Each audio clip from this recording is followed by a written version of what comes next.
Kodoshi Adonai, amén, amén y amén. Amén. Gloria a Dios.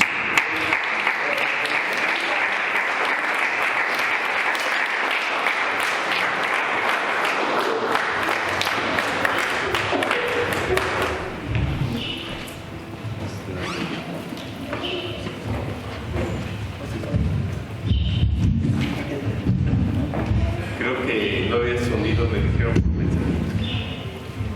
En la transmisión creo que no hay sonido.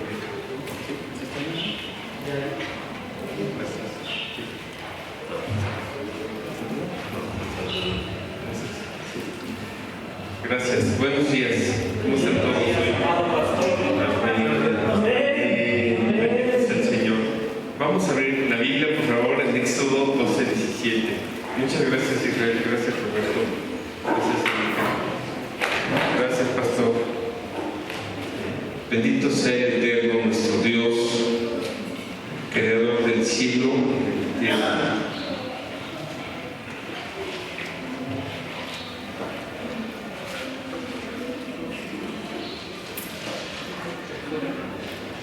Éxodo 12:17. Sí.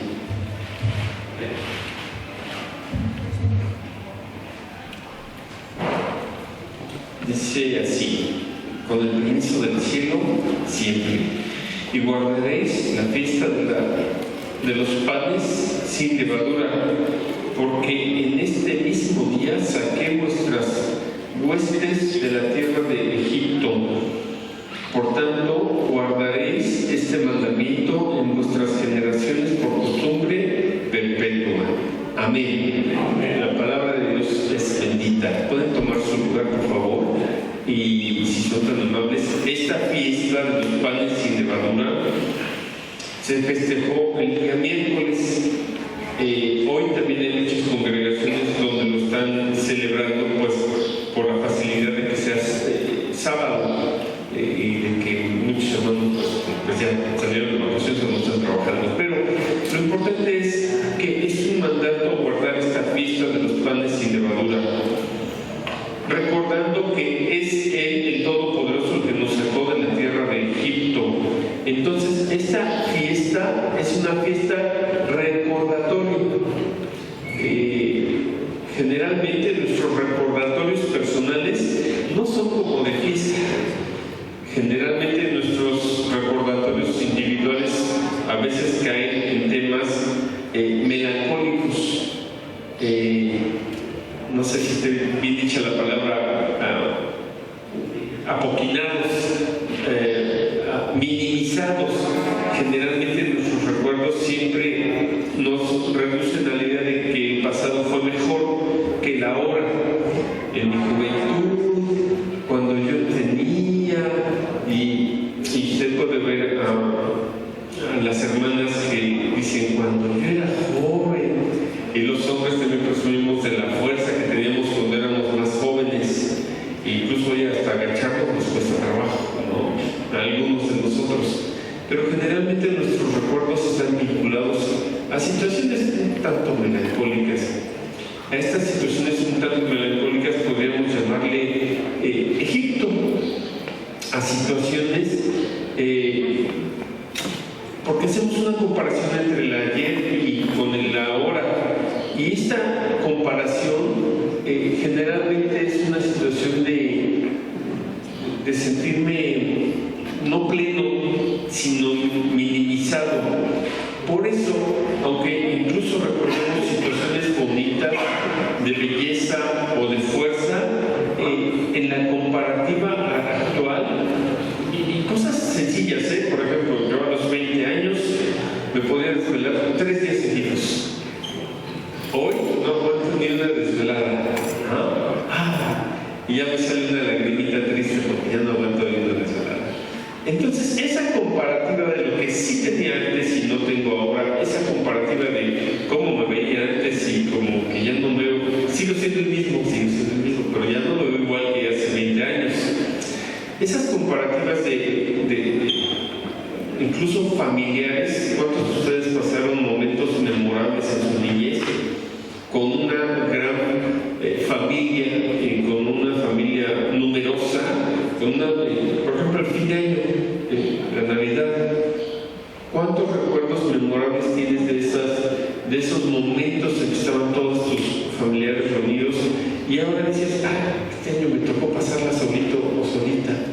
Entonces, ¿sabe? El apóstol decía, sé vivir en abundancia y sé vivir en escasez. Quiere decir que a pesar de las ideas de pérdida o de limitación que tú puedas sentir ahora, el Señor está contigo y que tu vida va adquiriendo una madurez a través de la conciencia de saber valorar cuando estaba con todos mis familiares, abuelitos, tíos, primos, hermanos, sobrinos, y también saber que en algún momento te va a tocar estar en momentos en tu cumpleaños sin ningún acompañamiento, pero en una situación o en otra el Señor está contigo. Entonces, cuando nosotros empezamos a hacer un proceso de ser conscientes de nuestros recuerdos, de alguna forma la palabra de Dios está diciendo aquí esto: sé consciente de tus recuerdos de tal modo que puedas agradecer a Dios. ¿Qué tanto se puede agradecer a Dios y qué tanto podemos bendecir a Dios? Hasta un nivel de fiesta, hasta un nivel de alegría, hasta un nivel de dicha, hasta un nivel de celebración. Y la celebración no siempre es aventar confeti y pegar de brincos. A veces el corazón puede estar tan agradecido y tan gozoso con Dios por recordar de dónde nos sacó Dios, cómo está nuestra vida o cómo están nuestras familias, nuestras personas que amamos bendecidas. Ese solo recordarlo puede ser una gratitud que tiene un significado como explosivo. Nosotros le llamaremos fiesta. O sea, la fiesta no solo es grito, la fiesta no solo es brinco, las fiestas no solo son danza, es parte de, pero no son solamente eso. La fiesta es algo que entonces puedes guardar en tu corazón, está vinculada a tu recuerdo, está vinculada a tu memoria. Una fiesta está vinculada a tu conciencia. Entonces, Juan 8:32, por favor, y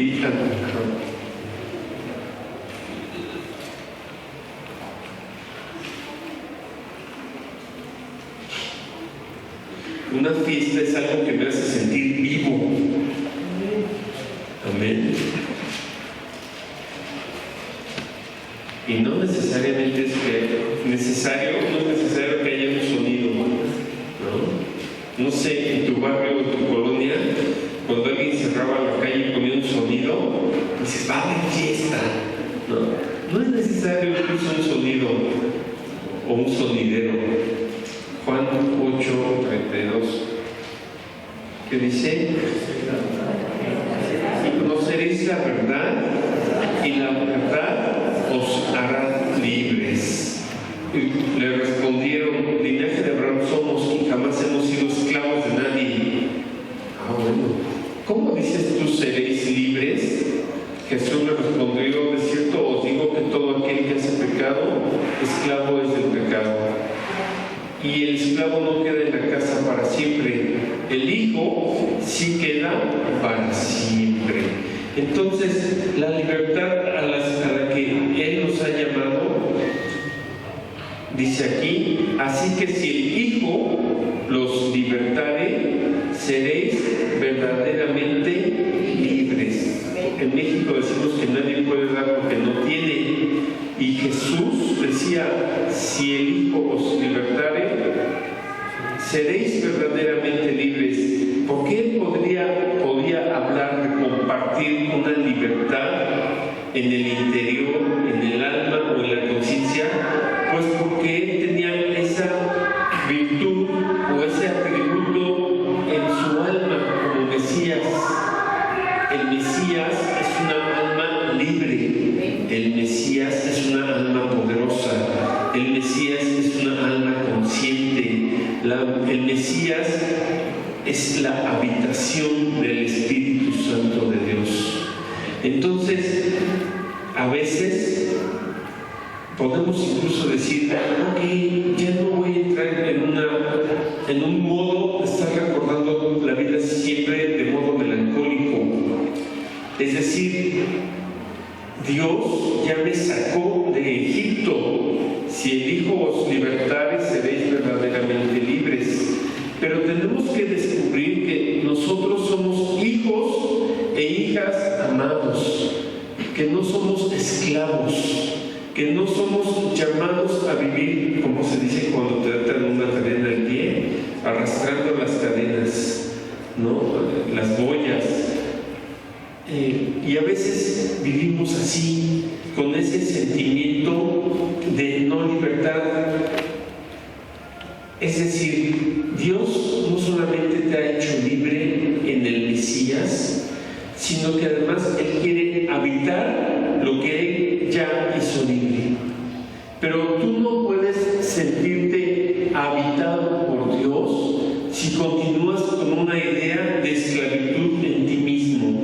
Podemos cambiar de lugar, pero podríamos seguir siendo la misma persona.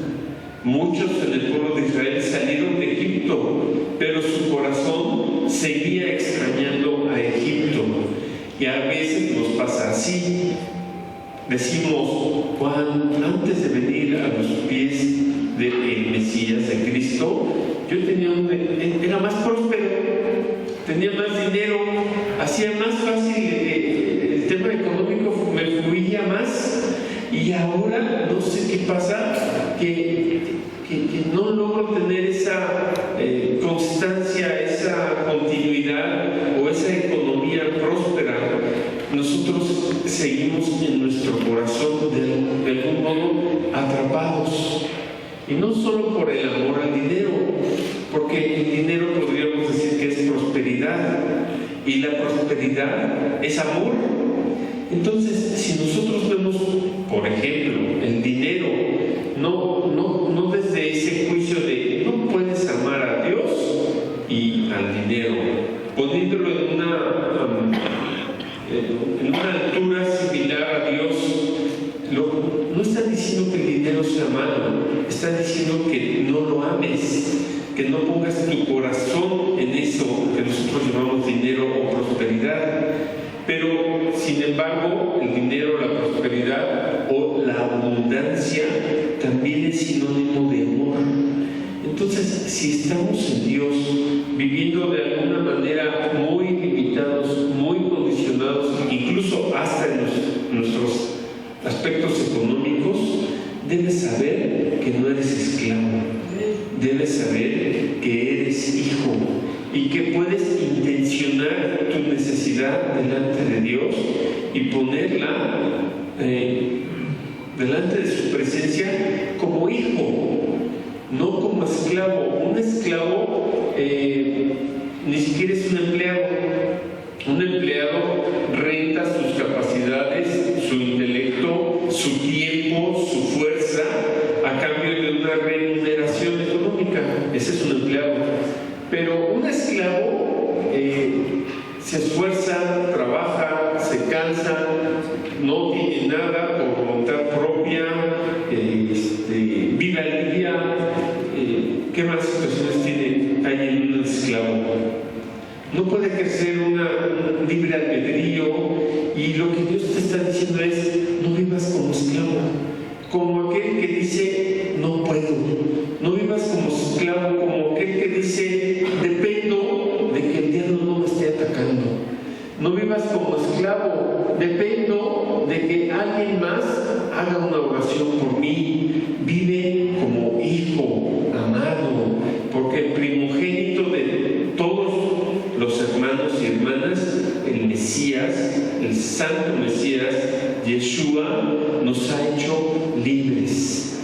Si salimos de ese Egipto mental que tenemos, incluso en nuestras situaciones económicas, y si nos atrevemos a descubrir que Dios es capaz de multiplicar nuestros panes y nuestros peces, que Dios es capaz de multiplicar nuestras pescas o nuestros esfuerzos, entonces vamos a disfrutar con fiesta esa libertad que ya tenemos en Dios. Es decir, a lo mejor ya salimos de esos ambientes del mundo en el que vivíamos, pero Dios quiere que seamos verdaderamente libres. A lo mejor creciste en una familia que fomentaba mucho el resentimiento. A lo mejor, consciente o inconscientemente, a lo mejor creciste y te formaste en una familia que fomentaba mucho el enojo, la ira. El Señor no solamente te saca de ese lugar, sino que te otorga la libertad consciente de que tú ya no participes de esas situaciones iracundas, de esas situaciones de resentimiento, donde yo sostengo mi identidad. Si a alguien le duele la cabeza, a mí le duele el doble. Si a alguien le duele el pie, a mí me duele el triple. Si a alguien le duele la rodilla, a mí me duele 4 veces más la rodilla. Esa identidad está en función del dolor, del sufrimiento, de sentirme víctima. El Señor nos ha sacado de Egipto, y dice la palabra Éxodo 13:3. ¿Cuántos Egiptos más, Mitzrayim, tenemos en nuestra mente y en nuestro corazón? Dice Éxodo 13:3. Y Moisés dijo al pueblo: tened memoria de este día en el cual habéis salido de Egipto, de la casa de servidumbre, pues el Eterno os ha sacado de aquí. ¿Qué dice? Con mano fuerte. Por tanto, no comeréis leudado. Él te sacó con mano fuerte. Él te libró de la muerte. Él te sanó. Él te trajo a su presencia. Él te trajo al camino. Él te trajo a la verdad. Y Él te trae a la vida. Primera de Corintios 5:7, por favor, si son tan amables.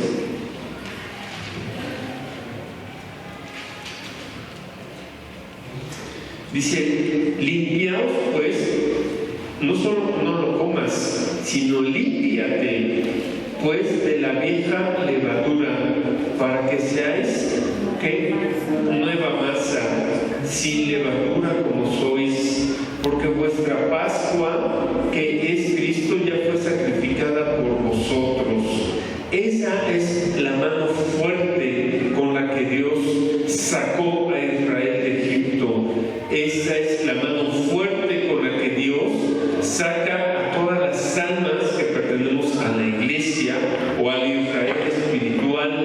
Ese brazo fuerte es el Mesías. Ese brazo fuerte, los hombres fuertes aquí han levantado a un niño y dices: agárrate de mi brazo, cuélgate de mi brazo, y levantas el brazo y te sientes muy orgulloso porque puedes levantar a un niño chiquito con tu brazo, ¿no? Es un brazo fuerte el que te levanta. Ese es el Mesías, porque el Mesías tiene esa gloria, esa columna de fuego, esa columna de la presencia divina, ese brazo fuerte que te levanta, que se agacha incluso para levantarte. Ese es el Mesías. En el Mesías no hay soberbia, en el Mesías no hay menosprecio, en el Mesías no hay un juicio o una condenación. El Mesías te dice: sal de Egipto. Hoy nosotros decimos: sal de tu infierno. El paralelo de Egipto sería la idea del infierno que hoy tenemos todos nosotros. Y muchas veces le decimos a diferentes circunstancias y situaciones: esto es un infierno, esto es como un infierno o como un Egipto. Y el Señor tiene un brazo fuerte para sacarte de ahí. Y no tiene que ver con nadie, no tiene que ver con cómo es alguien, no tiene que ver con cómo se comporta alguien, tiene que ver todo contigo, con tu corazón. El Señor puede sanar tu corazón con un brazo fuerte. ¿Y por qué hay un brazo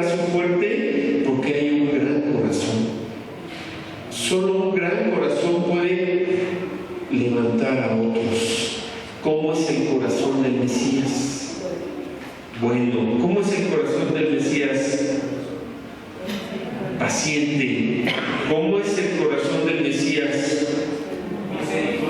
Misericordioso, bondadoso, compasivo, perdonador. ¿Cómo es el corazón del Mesías?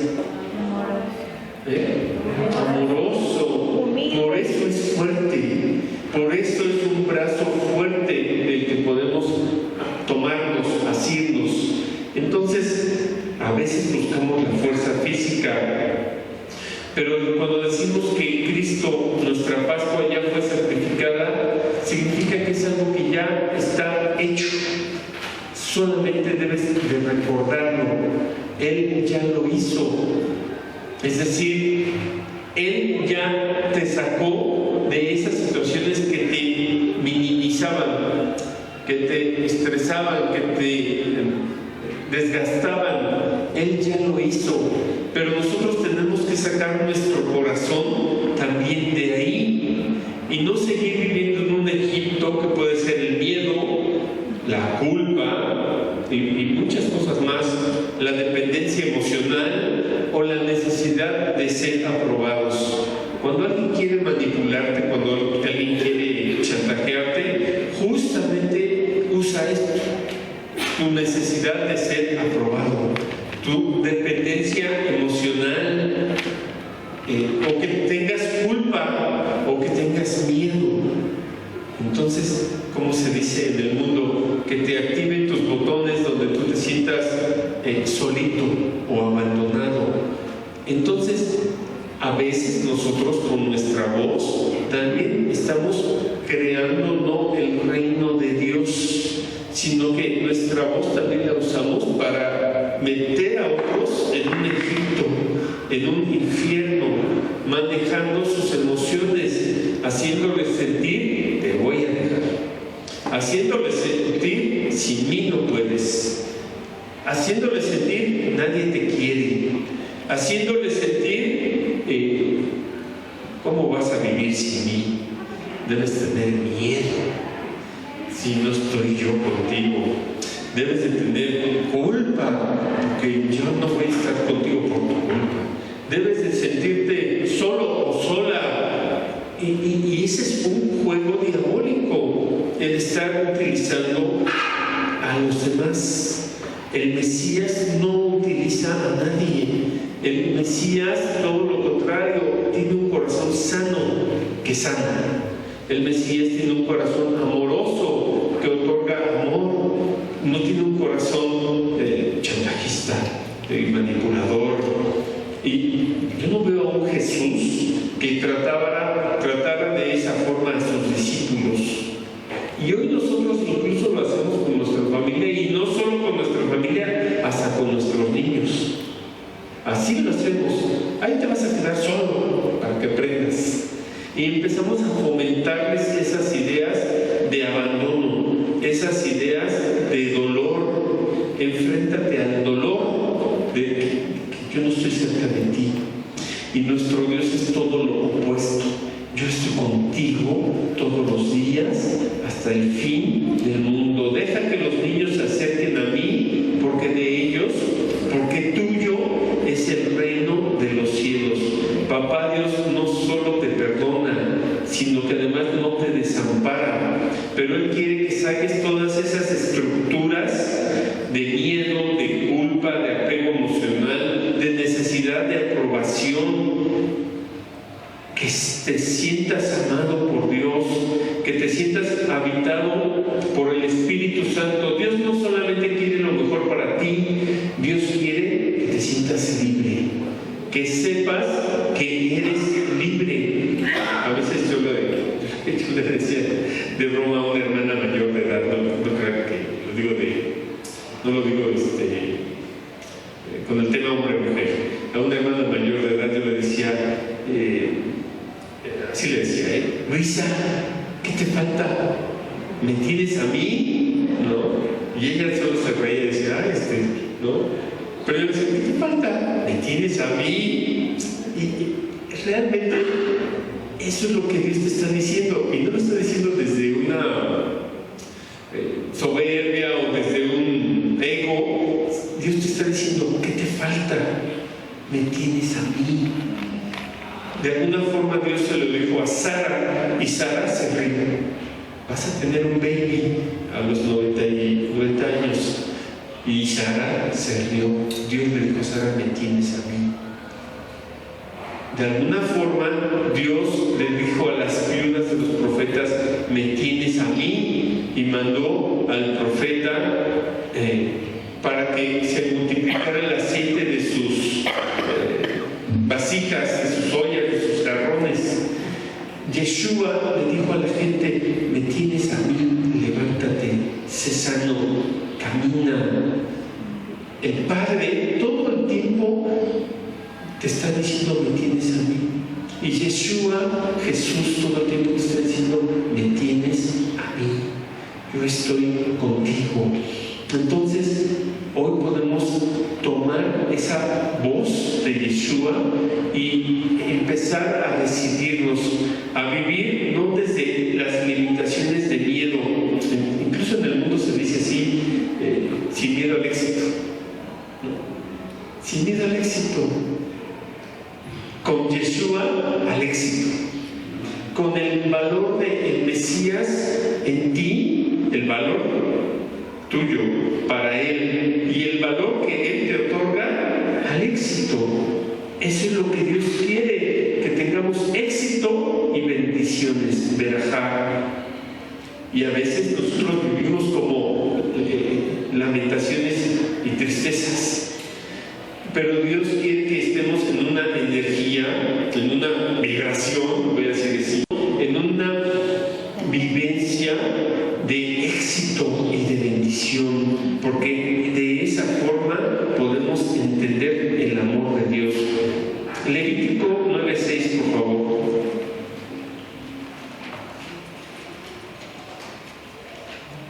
Levítico, Números, Deuteronomio, Josué, Jueces.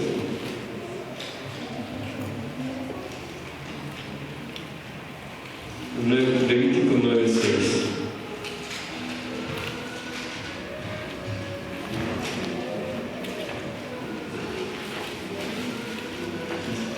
Ya lo tenemos.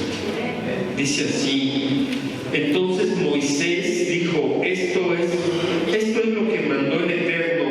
Y dice: hacedlo ya, y la gloria del Eterno se os aparecerá. O sea, todo lo que estamos diciendo de esa conciencia de libertad que se llama Mesías, de esa presencia de libertad que se llama Mesías, de ese ungido de Dios y enviado de Dios que se llama Yeshua, nuestro Mesías, dice: entonces Moisés dijo: esto es lo que mandó el Eterno, hacerlo, y la gloria del Eterno se os aparecerá. De alguna forma, lo que quiere decir esto es que no necesitamos entrar en trueques, en negociaciones, en situaciones, ¿cómo se llama eso? Ásperas con Dios. Simplemente tienes que hacer lo que Él dice, y que después dice: y la gloria del Eterno se os aparecerá. A veces vivimos como persiguiendo al Espíritu Santo, y el Espíritu Santo de Dios ya te habita. Pero tienes que darte cuenta de eso. ¿Cómo? Haciendo lo que Él dice, escuchando su voz. Primera de Corintios 14:33, por favor.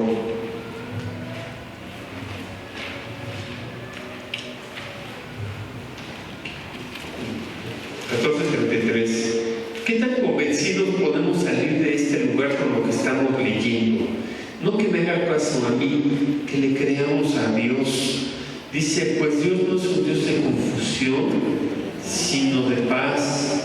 Como en todas las iglesias, no le gustan las cosas, o sea, no es que le guste o no le guste, pero Él es transparente, Él es bueno.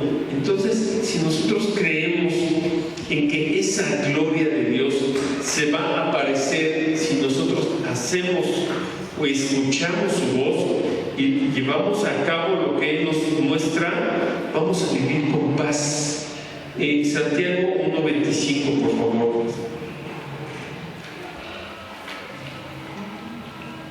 Hebreos y después Santiago.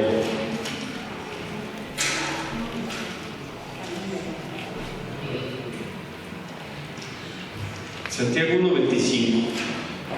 ¿Quién no desayunó? Respire profundo. Y ahorita vamos. Falta poco. Santiago 1:25 dice así: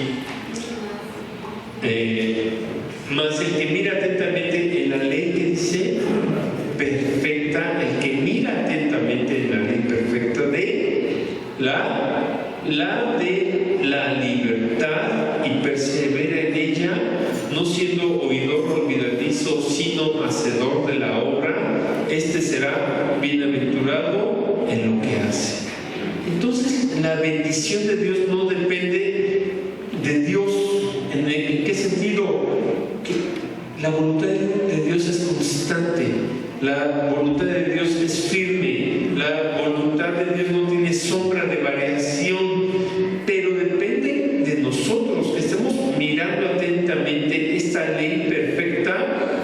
¿Cuál es la ley perfecta? La de la libertad, la del Mesías, la del brazo fuerte, la del gran corazón que incluso sufriendo golpes y látigos dijo: perdónalos porque no saben lo que hacen. No siendo oidor olvidadizo, no haciendo de Jesús solamente una historia, una costumbre religiosa, sino ese corazón de Jesús, incluirlo en tu corazón, de corazón a corazón, para ser hacedores de esta obra. Y dice: este será bienaventurado en lo que hace. ¿Qué quiere decir esto? Que busquemos tener coherencia en nuestra vida, que entre lo que creemos y entre lo que hacemos estemos buscando hacer las cosas con este corazón limpio, que podamos vivir esta ley perfecta. ¿Cuál es la ley perfecta? La ley de la libertad. Que no hagamos sentir a los demás mal para yo sentirme bien, que no haga sentir yo a alguien menos para yo sentirme más, que no diga yo que alguien cualquier cosa fea con tal de que yo alimente mi ego y me sienta el bueno de la historia. ¿Cuál es la ley de la libertad entonces? La que renuncia al ego. La ley de la libertad entonces es la que nos hace vivir en humildad. La ley de la libertad entonces es la que podemos vivir desde el corazón. Y esta ley de la libertad es un proceso, no es de un día para otro, es un proceso de conciencia. Pero antes de que haya mucho fuego en tu vida, tú debes de convertirte en ese altar. Como los discípulos, hoy estamos en el segundo día de la cuenta del Homer, segundo día considerando el calendario hebreo, y sería el tercer día considerando nuestro calendario normal. Y los discípulos entre Pesaj y Pentecostés, Shavuot, se ordenaron. Todos los días estaban juntos, unánimes, reunidos, haciendo la cuenta del Homer, reconociendo la bondad de Dios, reconociendo la fuerza de Dios y reconociendo el equilibrio entre esa bondad y esa fuerza que se llama Tiferet. Eso es Yeshua, la bondad de Dios, la fuerza de Dios con equilibrio, Tiferet. Entonces, antes de que llegara el Espíritu Santo como un viento recio, hubo un orden, de tal forma que los discípulos lograron hacer que su caos ya no los esclavizara, el caos con el que estaban acostumbrados a vivir, sino que hubiera un orden interno que los liberara. Cuando conocemos a alguien que es maestro en en un arte marcial o en un arte cualquiera que sea decimos, wow, soy muy bendecido porque tengo este coach, porque tengo este sensei, porque tengo esta como maestra, una artista, pintora, y decimos, bueno, soy afortunado, soy bendecido porque tengo a esta persona que es destacada y que me enseña la técnica correcta para que yo sea un heredero de esta técnica o un discípulo de, no sé, estoy pensando en pintura, ¿no? Picasso, y tuvo una hija, y que la hija te diga, mira, mi papá pintaba así los cuadros. Tú vas a ir con toda tu familia y le vas a decir, la hija de Picasso me dijo cómo pintar cuadros, como lo hacía Picasso. Entonces te sientes orgulloso de que directo de la hija de Picasso te dieron la técnica, cómo lo hacía él. En Jesús es lo mismo. Debes de sentirte orgulloso, que es el Mesías el que te enseña cómo sentir y cómo percibir, para que no solamente como un sentimiento o como una percepción, sino como un hábito o una disciplina, para que esa disciplina te lleve a sostener tu libertad. La libertad se sostiene entonces por lo que sientes, por lo que percibes, pero también por la disciplina. Entonces, ¿por qué estamos hablando de disciplina? Porque esta ley perfecta de la libertad es un proceso. Y los procesos también son libertad. Cuando nosotros hacemos la cuenta del hombre reconociendo la bondad de Dios y todos los atributos de Dios durante 49 días, es una disciplina. Pero al final de esos 49 días, tu conciencia va a estar expandida y vas a confiar más en el Eterno. Entonces, no necesitamos tener más experiencias espirituales o místicas. Necesitamos tener más responsabilidad o más coherencia para tener una disciplina en nuestro corazón. Esa disciplina nos va a llevar a que dejemos de ser esclavos de nuestro desorden.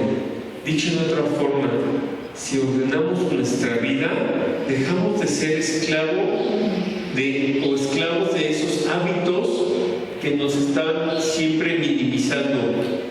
La libertad de Dios entonces no es solamente decir soy libre. La libertad de Dios es que eso que te atrapaba, sean malos vicios o malas conductas o malas pasiones, lo deje de hacer. Que puedas darte cuenta que eso ya no te atrapa, que eso ya no te controla. Eso es la libertad, que podamos recuperar esa coherencia siendo conscientes de la presencia de Dios. Juan 14, 21 y 23, por favor. Juan 14, 21 y 23. Somos libres para ser morada de Dios. Amén.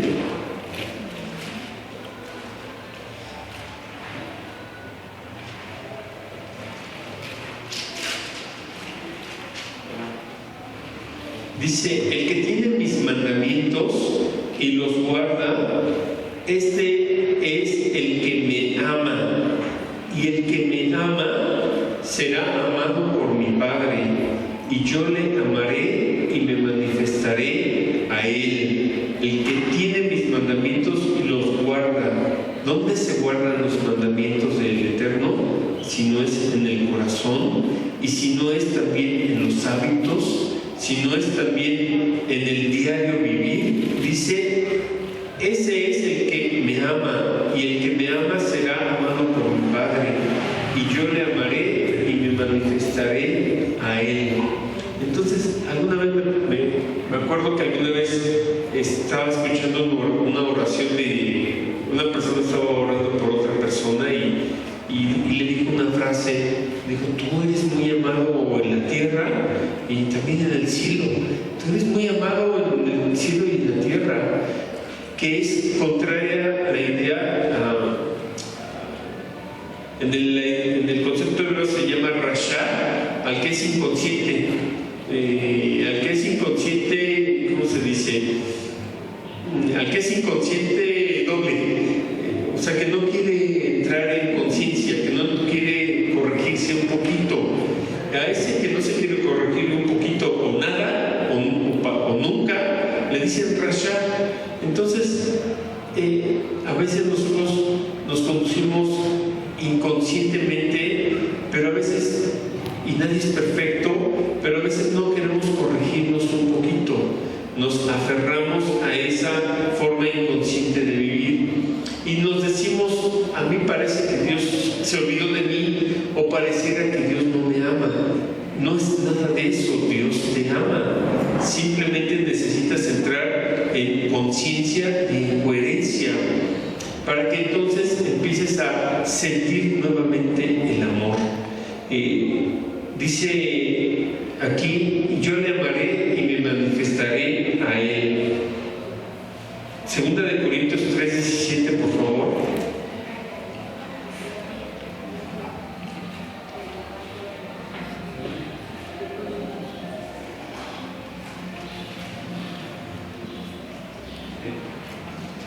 La libertad en Dios entonces se vive de forma consciente. Segunda de Corintios 3:17 dice así: porque el Señor es el Espíritu, y donde está el Espíritu del Señor, allí hay libertad. Yo les pregunto en este día, ¿dónde está el Espíritu del Señor? Es pregunta, ¿dónde está? En mí, exactamente. Donde está el Espíritu del Señor, ahí hay libertad.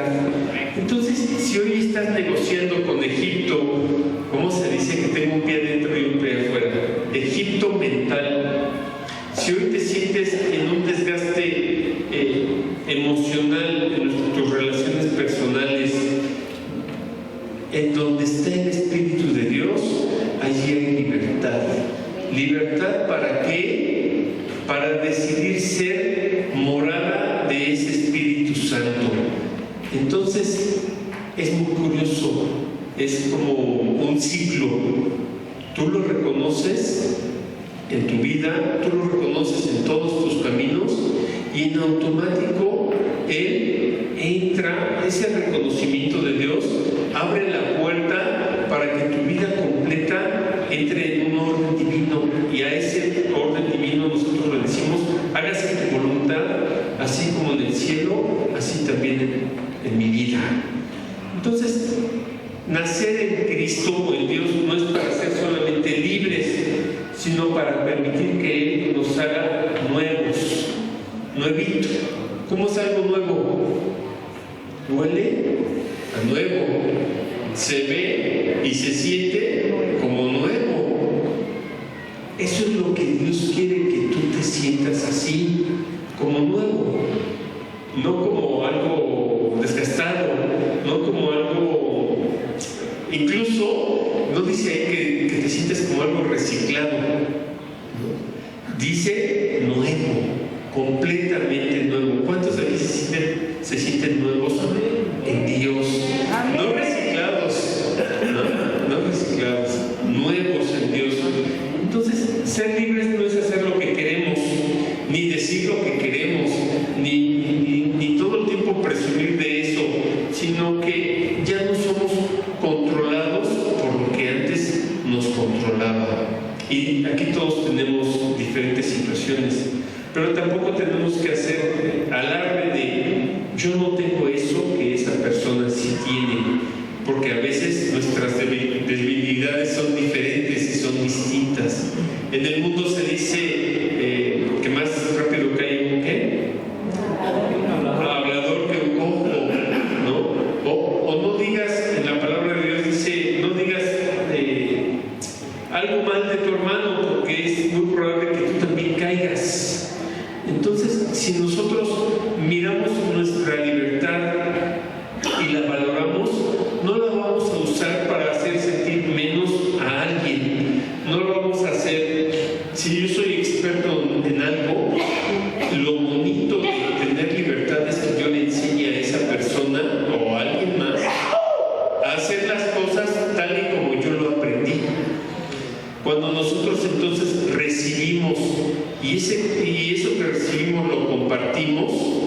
estamos haciendo un buen ejercicio de la libertad que Dios nos dio.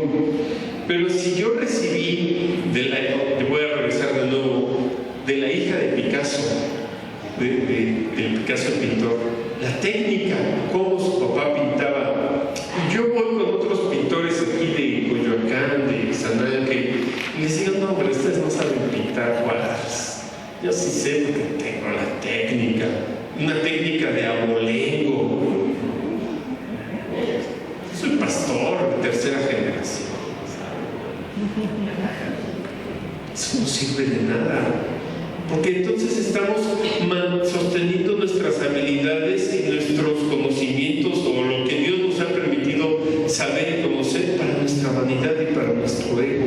Eso no es un buen ejercicio de la libertad. Por eso los discípulos decían, lo que tengo, te doy.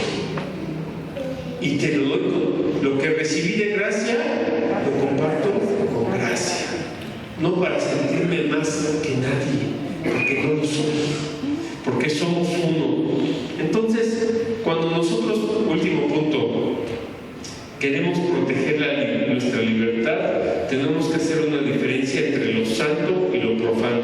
Levítico 10:10.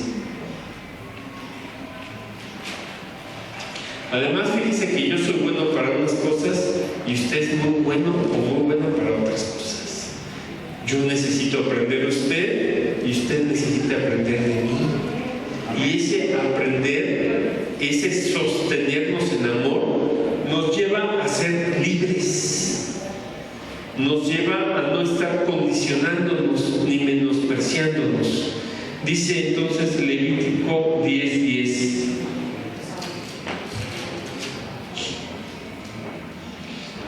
Para poder discernir entre lo santo y lo profano, entre lo inmundo y lo limpio. Es decir, desde el 9, tú y tus hijos contigo no beberéis vino ni sidra cuando entréis en el tabernáculo de reunión, para que no muráis. Estatuto perpetuo será para vuestras generaciones. Y el punto que sigue es el importante, para poder discernir entre lo santo y lo profano, entre lo inmundo y lo impío. Básicamente la enseñanza era, no bebas para que no entres en un modo relajado. No bebas cuando te estés dedicando a cosas importantes, para que no te relajes y no hagas las cosas como a la se va, embriagado, con una disolución de tu conciencia. Lo que no haces en tus 5 sentidos cuando bebes, sí lo haces, porque te relajas, porque se diluye el yo mental un poquito. Entonces, estos sacerdotes no podían conducirse así en la presencia de Dios en el tabernáculo, con confusión. En México decimos, perdón que lo diga tan ordinariamente, pero en México decimos que, y no es a todos nos puede pasar, que cuando alguien bebe alcohol, algunos se ponen a llorar, algunos se enojan, algunos se dice en México mala copa, ¿no? Quiere decir que te desarmonizas. Pues los que eran sacerdotes delante de Dios en el tabernáculo no pueden entrar desarmonizados. Y la palabra de Dios dice que si tú tienes algo contra tu hermano, antes de venir a la presencia de Dios, armonízate, ve y pídele perdón. Está en paz con tu hermano y después regresa a la presencia de Dios ya armonizado.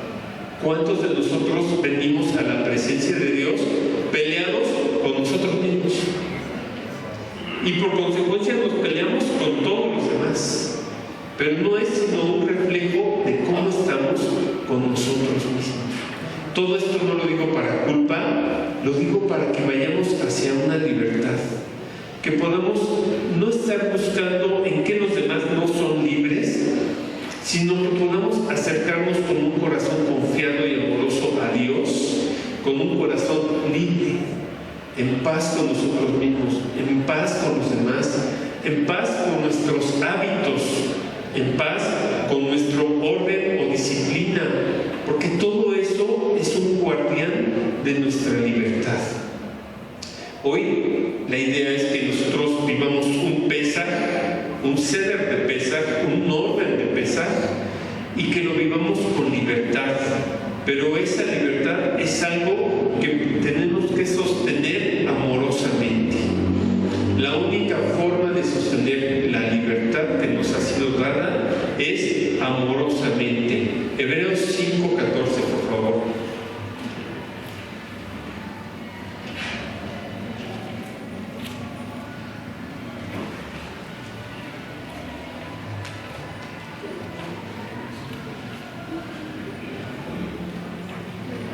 Hebreos 5:14. ¿Todavía están conmigo? O ya se me fueron hace media hora. Hebreos 5:14 dice así: pero el alimento sólido es para los que han alcanzado madurez, para los que por el uso tienen los sentidos ejercitados en el discernimiento del bien y del mal. La Escritura dice: todo me es lícito, pero no todo me conviene. Entonces ejercitemos nuestros sentidos en el discernimiento del bien y del mal. El discernimiento nos va a ayudar a sostener nuestra libertad.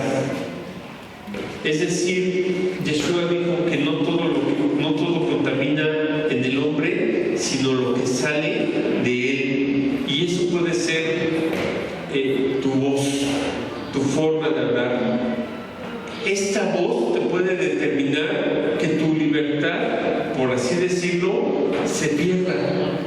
Y no es que se pierda en sí misma, Dios te hace libre, pero tú pierdes esa conciencia de tener todos tus sentidos ejercitados, de estar alerta. Alguna vez sus hijos les dijeron: papá, ahorita vengo. ¿Y qué es lo que tú le dices a tus hijos? Con cuidado, alerta, observa todo, atento, atenta. O cuando iban los hijos a la escuela, que le decías: ponle atención a tu profesor, escúchalo, no te distraigas. De alguna forma, tener los sentidos ejercitados en la libertad es que estemos atentos. De un versículo que leíamos dice: el que mira atentamente. Pero el que se mira atentamente es el que va a poder sostener su libertad y sostener esos sentidos ejercitados para discernir entre lo que sí me conviene y entre lo que no me conviene, entre lo que es bueno. Pero esa libertad entonces necesita de tu parte y para ti una vigilancia amorosa. Amén. ¿Cómo fue la vigilancia del Señor Jesús con sus discípulos si no fue amorosa? Seguramente hubo reprensión, pero fue un acompañamiento y un caminar amoroso con aquel que lo negó 3 veces, con aquel que lo traicionó, con aquel que dudó, con aquel que fue reactivo, con aquel que hizo lo opuesto a lo que él le pedía. Entonces, la libertad en Jesús y la libertad en ti mismo debe de ser de una forma sostenida, de una forma amorosa. Por último, Gálatas 5:4, por favor. Discernir nos va a ayudar a romper las cadenas invisibles. Discernir es cuidar mi libertad. Discernir no es: ay, eres bien mocho, ay, eres bien asustado, ay, eres bien no sé qué. Discernir es cuidar la libertad a la que fuiste llamado. Gálatas 5:8. ¿Ya la tenemos? A ver, alguien que la lea, por favor. 5:1, perdón, Gálatas 5:1. Estad pues firmes en la libertad, porque Cristo nos hizo libres, y no estéis otra vez sujetos al yugo de esclavitud.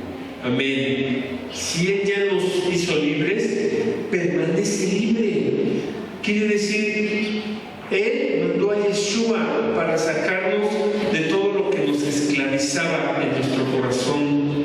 El proceso de transformar nuestro interior está supervisado por la palabra de Dios, y la palabra de Dios es vida. Yo he hablado estas palabras para que tengan vida, y vida en abundancia. Es un proceso entonces que tiene una dirección de vida y de bien, de misericordia y de gracia. Pero también es nuestra decisión que todo lo que conocemos de Dios se convierte en algo real. El miércoles pasado fue Pesaj y el próximo miércoles es el octavo día de Pesaj. El octavo día de Pesaj significa que durante una semana, durante 7 días, tú te has mantenido tratando de no entrar en la levadura, en los enojos, de estar irritado, peleado contigo y con los demás, de estar tranquilo, de no estar enganchado. Si logras mantener una semana, es lo que nos está diciendo aquí esta idea, mantente una semana observándote a ti mismo. Al octavo día vas a descubrir algo que se llama libertad. Yo una vez lo hice. A mí había situaciones que me molestaban mucho y se repetían esas situaciones. Y toda una semana dije, bueno, ok, voy a dedicarme a observarme a mí mismo. No qué es lo que hace la otra o el otro, las demás personas, sino todo el tiempo voy a observarme a pesar de cuál fuera la situación. Y sí, lo hice como si yo me estuviera observando a mí mismo y respirando, y las circunstancias se manifiestan, lo que más te perturba y lo que más te desarmoniza se hace presente. Y entonces, cuando estás solamente observándote, empiezas es como una lucha por tu atención, porque la situación demanda tu atención, pero al mismo tiempo tú quieres tener tu atención en ti mismo. Entonces es un continuo observarte en esa vigilancia amorosa de ti mismo, una vigilancia amorosa. Y después de unos días de estar así, la verdad es que el último día yo ya estaba en una especie de crisis emocional. Yo estaba así de, ¡ay, ya no aguanto esto, ya no lo aguanto! Pero yo estaba observándome a mí mismo, no resistiendo lo que yo sentía, sino sintiéndolo. Y de pronto, de la nada, toda esa emoción así se disolvió, se borró. Y empecé a sentirme como hace muchos años no me sentía. Porque en algún momento toda mi atención estaba en la presencia de Dios en mi vida. Ya mi atención ya no estaba en mis luchas mentales, en mis luchas mentales, en mis guerras mentales, en mis guerrillas mentales, en mis guerras nucleares mentales con los demás, sino que esa atención estuvo tantos días en la presencia de Dios en mí, que tú tienes también, que todo lo demás se disolvió. Dios quiere sacarte de ese Egipto mental esclavizado en el que estás. Y no solamente por tener un conocimiento doctrinal de la palabra de Dios, sino porque tengas una supervisión amorosa, vivencial de ti mismo. Esa es la responsabilidad a la que hemos sido llamados, y no solamente para que sea un llamado, no solamente para que sea como un proceso interminable. De verdad, ¿cuándo voy a ser lleno del Espíritu de Dios? Ya lo eres. Ya lo eres. Pero tu yo mental y tu yo emocional que vive identificado con el sufrimiento no te permite descubrirlo o verlo. Permite hoy entonces que toda esa emoción, todo ese sentimiento de injusticia, todo ese panorama donde dices, mi vida yo no veo para cuándo vaya a encontrar, yo no veo la puerta abierta, yo no veo ni siquiera la ventana abierta para que no me asfixie. Ven, tener discernimiento no es ser mucho, tener discernimiento no es ser asustado, tener discernimiento no es hacer menos a nadie, tener discernimiento es entrar en el corazón del Mesías y permanecer libre. Amén. Vamos a ponernos de pie, si son tan amables, por favor. Vamos a hacer una pequeña oración. Dios no vino a quitarte libertad, De tal forma que digas, es que ya no soy el mismo de antes. Antes producía, antes generaba, antes era próspero. Pues Dios no vino a quitarte esa libertad de ser bendecido. Solamente Dios quiere quitarte lo que te esclavizaba. Pero puedes volver a ser tú, pero ahora con la supervisión amorosa de tu Padre Celestial. Dios no vino a limitarte, Él solamente quiere que te alinees y que te armonices.